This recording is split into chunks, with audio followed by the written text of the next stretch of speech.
ఓం రుద్రాయ నమః. యామిషిం గిరిసంతహస్తే బిభిర్ష్యస్తవే శివాం గిరిత్రతాం కురుమాహిగింసీః పురుషం జగత్. అనగా, మా వాక్కునందు శయనించియున్న ఓ రుద్రుడా, నీవు హస్తమున ధరించియున్న బాణమును శివకరముగా చేయుము.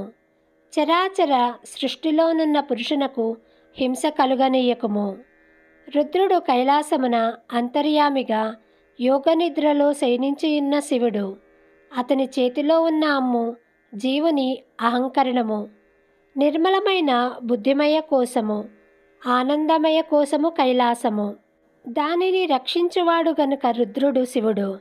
అతడు వక్తయందు వాక్కు ఉచ్చరించు శక్తిగాను, వాక్కు అను శివుడుగాను ఉండి వాక్కును రక్షించుచున్నాడు.